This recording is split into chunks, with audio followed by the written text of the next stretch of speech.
ఉల్లిపాయ అల్లం వెల్లుల్లి పేస్ట్ లేకుండా ఎంతో రుచికరమైన కమ్మనైన కొబ్బరి అన్నం ఎలా తయారు చేయాలో చూపిస్తాను రండి.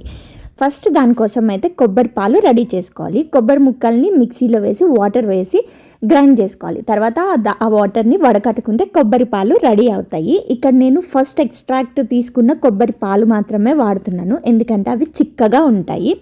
మన అవసరాన్ని బట్టి, అంటే మనం తీసుకున్న బియ్యానికి బాస్మతి రైస్ అయితే 1:1 రేషియో, 1:1.5 రేషియో తీసుకోవచ్చు. నార్మల్ రైస్ అయితే కనుక 1:2 రేషియోలో తీసుకోవాలి. అంటే 1 కప్పు రైస్కి 2 కప్స్ కొబ్బరి పాలు అనమాట.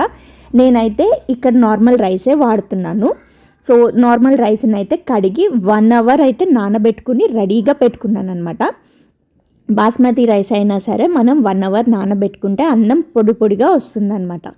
తర్వాత ఇందులోకి మసాలాలు ఏంటంటే ఇలాచీ, షాజీరా, ఒక మరాఠీ మొగ్గ, మిరియాలు కొన్ని, లవంగాలు అండ్ బే లీఫ్ అనమాట. ఇవి మన ఇష్టానుసారం వేసుకోవచ్చు. ఎక్కువగా వేసుకుంటే కనుక ఎక్కువ ఘాటు వస్తుంది, లేదు అనుకుంటే తక్కువ ఘాటే కావాలి అనుకుంటే తక్కువగానే వేసుకోండి. కొబ్బరి అన్నానికి ఘాటు ఎక్కువ లేకుండా ఉంటేనే బాగుంటుంది. తర్వాత 3 పచ్చిమిర్చి చీలికలు వేశాను.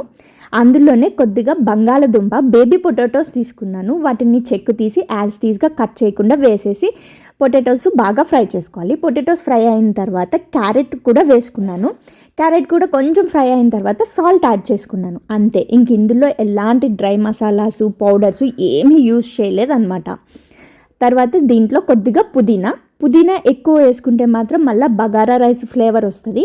కాబట్టి పుదీనా కొంచెం మినిమం అనమాట, జస్ట్ ఆ ఫ్లేవర్ కోసం మాత్రమే వేసుకోవాలి. సో ఇవన్నీ బాగా ఫ్రై అయిన తర్వాత అందులో ముందుగా మనం కడిగి నానబెట్టుకున్న రైస్ని వేసుకోవాలి. సో కడిగి నానబెట్టుకున్న రైస్ని వేసిన తర్వాత అందులో మనం ముందుగా తీసుకున్న కొబ్బరి పాలు ఉన్నాయి కదా, అవి కూడా యాడ్ చేసుకోవాలన్నమాట.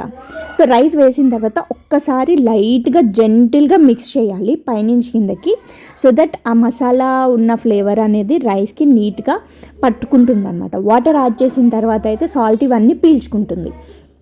సో తర్వాత చెప్పాను కదండి, 1:2 రేషియోలో కొబ్బరి పాలు అయితే యాడ్ చేసుకుని తర్వాత కుక్కర్ లిడ్ క్లోజ్ చేసేసి ఒక 3 విజిల్స్ వచ్చే వరకు ఉంచుకోవాలి. దీన్ని మాత్రం మీడియం ఫ్లేమ్లో ఉడికించుకుంటే చాలా బాగుంటుందండి టేస్ట్.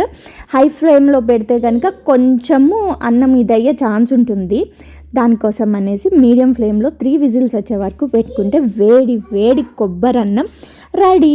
ఇది ప్లెయిన్ కొబ్బరి అన్నం తినేస్తేనే చాలా టేస్టీగా అనిపించింది. లేదు అనుకుంటే మీరు కనుక పొటాటో కుర్మా కానీ ఇలాంటివి ఏమన్నా తీసుకోవచ్చు. Please subscribe.